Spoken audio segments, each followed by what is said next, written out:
Ils ont fait différents choix de vie ou alors au contraire ils ont subi la difficulté de la maladie. Et ce matin, on va s'intéresser à ceux pour qui l'épidémie et le confinement ont été un déclic. Ils ont décidé de quitter Paris à la recherche d'espace et de nouveaux cadres de vie. C'est le reportage RMC de Gwenaël Van Destin.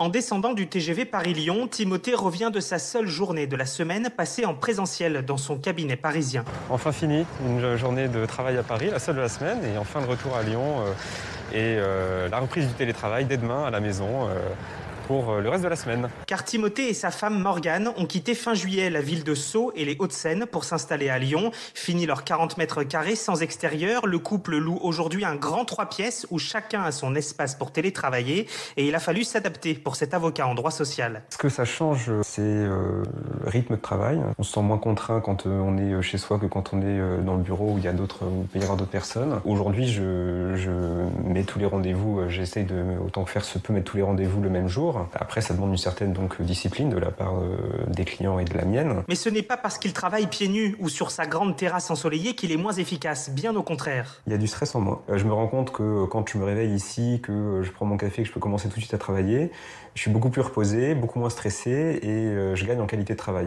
Et je pense que même pour les clients, c'est plus agréable d'avoir quelqu'un qui est plus frais et plus disponible. De l'autre côté du mur, c'est la radio qui rythme la journée de Morgane. Cette conseillère en immobilier a changé de travail en venant à Lyon, mais parfois un vrai bureau avec des collègues, ça lui manque. C'est très bien d'être en télétravail et je comprends, c'est un avantage qui est indéniable, mais je préfère avoir aussi des moments où on se rencontre, où on peut se voir et où on peut vraiment débriefer sans être derrière un ordinateur ou au téléphone. Donc il faudrait 50-50, c'est bien.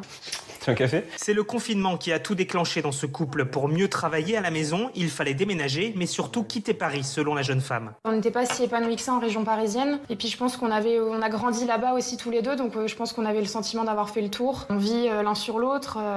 Il y en a un qui travaille sur le lit dans la chambre, l'autre dans le salon. On n'avait pas de cuisine fermée. On revit, on a chacun notre pièce, notre espace.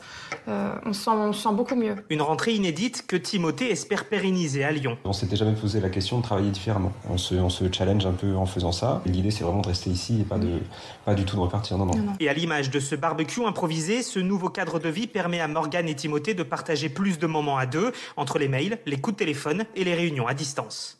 Et ce choix de vie, ils ne sont pas les seuls à l'avoir fait. C'est en train de devenir un véritable phénomène post-confinement, Louis. Oui, 84% des cadres vivant à Paris souhaitent en partir. C'est le résultat d'une enquête menée par le site cadreemploi.fr. Plusieurs raisons à cela. Les prix, le temps passé dans les transports en commun, le stress de la ville sont principalement invoqués. Il y a aussi la montée en puissance du télétravail qui ne pousse plus forcément les cadres qui déménagent à la démission. 38% des personnes interrogées se disent prêtes à quitter Paris sans changer de métier. C'est une hausse de 7 points sur un an. Alors partir d'accord, mais pour aller où ? Pas à la campagne, révèle ce sondage, mais dans des villes de plus petite taille. Bordeaux arrive en tête devant Nantes et Lyon.